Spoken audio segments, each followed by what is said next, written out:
to get the frag. It's now again within 2. Rafa looking to close the gap. He will find a bit of solace here. The 25s are up in the center, but there's a real gun to the face. 04 says, screw you and your limelight. I'm taking this camera back. 8-5.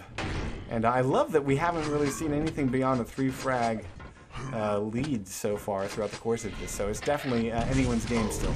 Absolutely. And 04 with a stack. He should be able to run this for a bit longer. Very, very cool. But Rafa's going to have a hard time taking away this run from 04 right off the bat. I mean, with only rocket launcher here, 04 is going to enjoy a few more frags and is going to be able to expand the lead a little bit more. Now, Rafa, if he can once again edit his route, get around 04, because 04 has been banking on Rafa's position for the bulk of this match. What a fantastic juke that was from 04. Yeah. He opened the door over near Railgun and then just hopped over to the other side. Rafa, of course, was trying to pull a fast one and go out behind him. And they just met. And, of course, 04 having every weapon he wanted and a little bit of armor. And Rafa being a fresh spawn, it was all she wrote. So now we've seen this thing open up to a 6 frag lead. And really, I think we're just seeing the master at play. And like I said just as we got started, I think 04 has...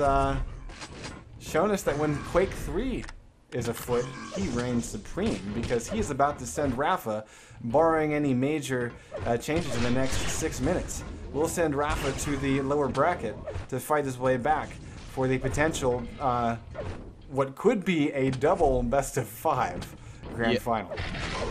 Oh boy.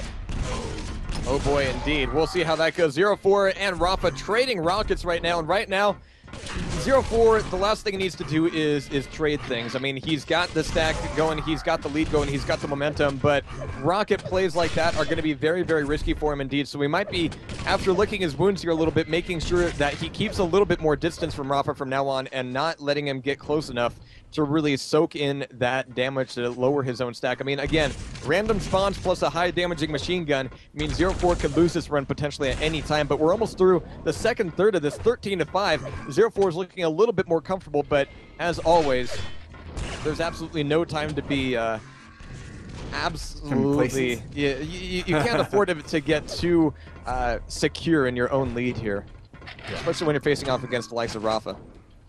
So right now we've got a 33% and a 27% rail between the two. Did I read that right? I'm going to wait for this fight to die down here, but let's see. Yeah, 5 and 18 in terms of shots for Rafa. Really, wow. Yep. Yeah, it's almost an underuse of the railgun. It is a bit, and the fact that 04 is still a little bit above him as far as accuracy goes is telling. But even more telling is the fact that he's still only at 33%, so there's a lot of spam from both of these guys coming around. 04 throwing out the bulk of it.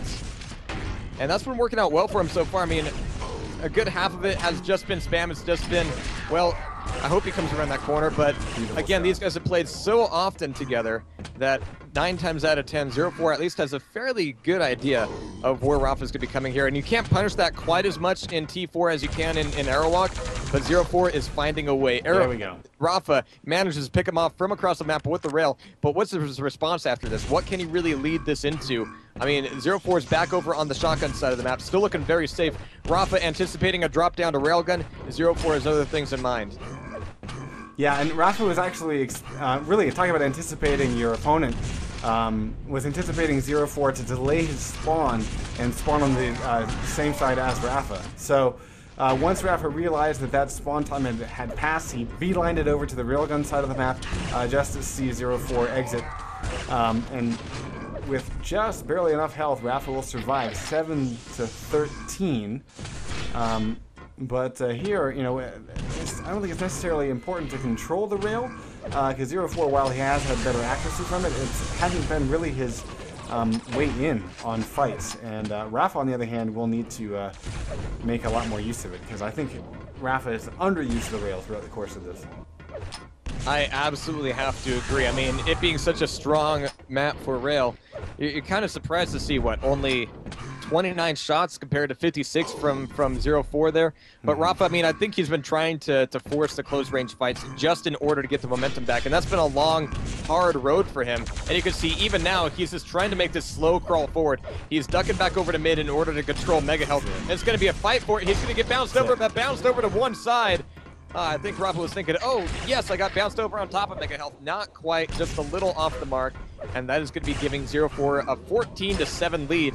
And it looks like we might indeed see 0-4 2-0 Rafa on the upper bracket final. Yep. Of course, the good news for Rafa is it means he goes down to the lower bracket and will have to fight his way out. He'll be facing off against, what, CZM? Yep.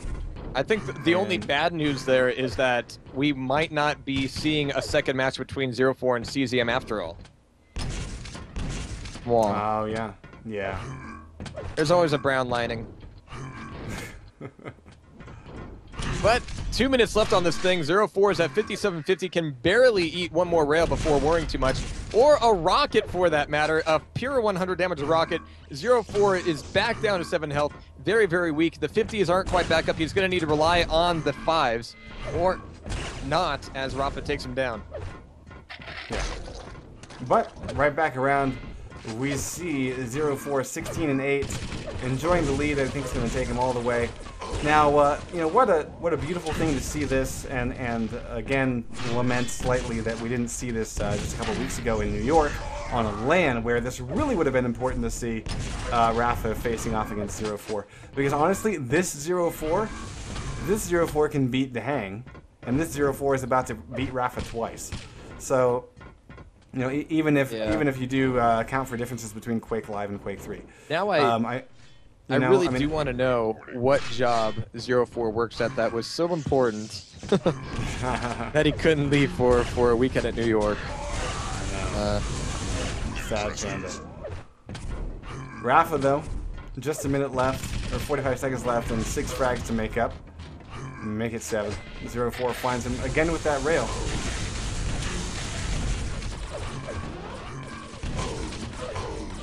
Nice pop. That'll be number 18. And it looks like Once again, guys, CZM Rafa will be played on the same server, correct? I believe so. Yeah. So, like I said, we're pretty much just standing on the server until we're done for the day. It means minimal delays between games. I'm happy. Sure. Yeah, CZ and Walter are up next, actually. Oh, okay, that's right. We still have that game to go through. Of course, I'm making an assumption that CZM was going to beat Walter, but thinking that we did see Walter nearly take a map away from Rafa. Yeah, yeah. So that'll do it, 18-12. Not an enormous win on T4, but it's enough to propel 0-4 through to the grand finals. He will remain in the winner's bracket. Rafa is sent down to the lower bracket. Yeah, and just in case you're wondering what the hell this site is, if you are watching on TastySpleen.tv, we are a multi-gaming broadcasting group, but we focus on everything Quake, be it Quake World, Quake 2, Quake 3, especially with the introduction of the MIA/AG guys. This is kind of the launch for the Anima gaming stuff. But we run a load of events. If you have a favorite Quake or Quake-based game, meaning Warsaw or Urban Terror or something along those lines, this is a place for it. You can see the VOD archive to your right.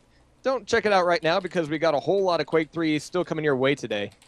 And do we have Walter in the server? Yes, we do. We have Walter and CZM both going and ready. They might already have maps decided, if we're lucky.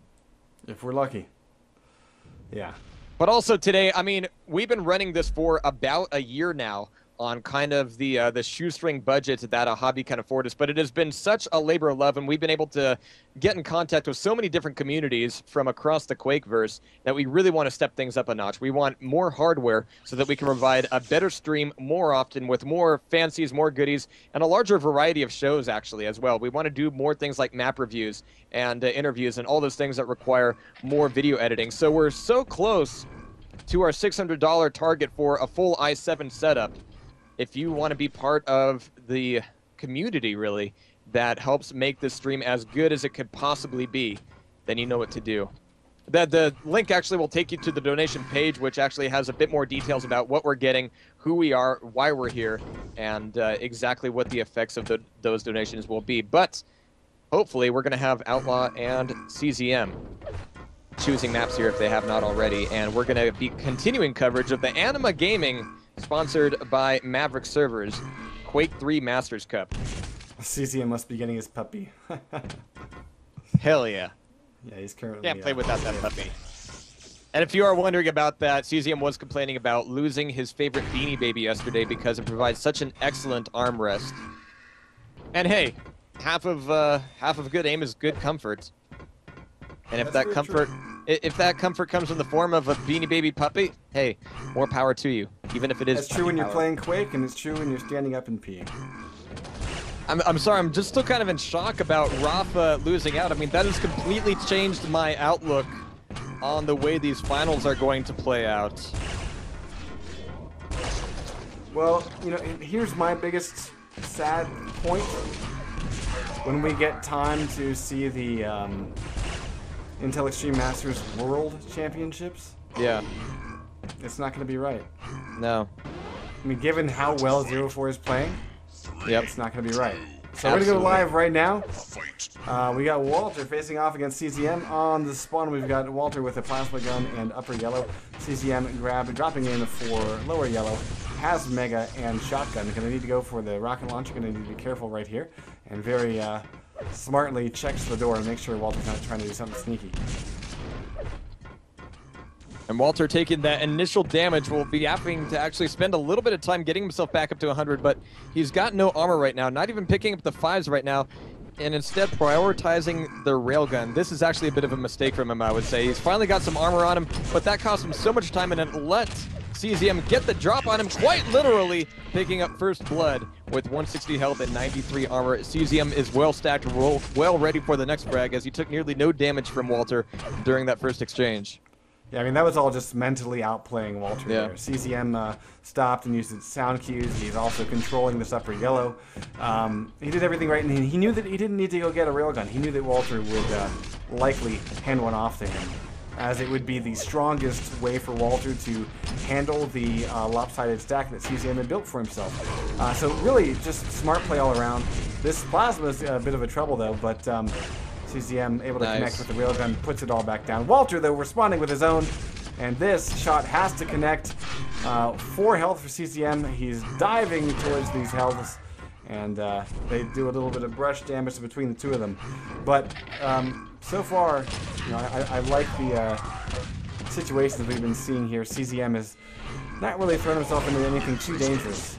And even in that last spot, I mean, Walter really played his cards maybe a little bit early. He was the one who was forced down to the 225s, allowing CZM to escape to mid-map. And that has let Walter get on the board, but he's still very weak here. CZM's still doing some very nice rails, but hey, Walter's able to bring them back in spades. 23 health for Walter, but he's at least tied back up momentarily. Where's the health going to come from, though? Well, there are the 225s in the center. That'll keep him alive and healthy. CZM looking for armor, but also lacks a railgun, so this will be a bit risky to expose himself to drop in for the rail. And has it, Walter, I think up top. CZM is looking for a way in. Walter plugs nice one. Nice switch up to the shotgun, though. I like that, and that'll be enough for the frag. Beautiful weapon choice by CZM.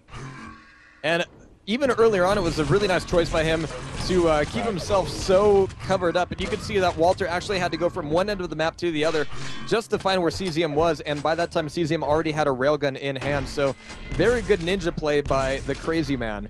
And that has put him back up 2 frags.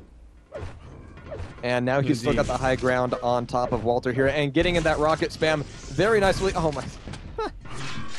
Very nicely played. Maybe not the most damaging, but he's definitely got Walter kind of, you know, his ass is on fire a little bit here. He's got to get moving.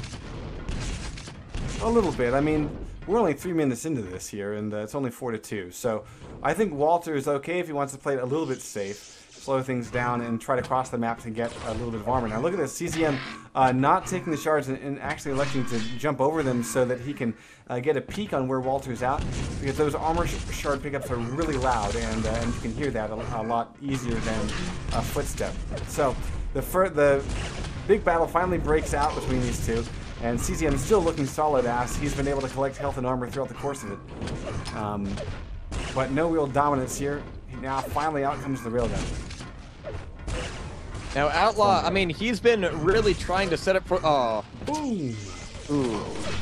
He's been trying to set up for these shots and has been allowing him, or rather forcing him, to just be stationary in a lot of situations where he needs to keep moving, he needs to stay on his toes. I mean, CZN has been running circles around him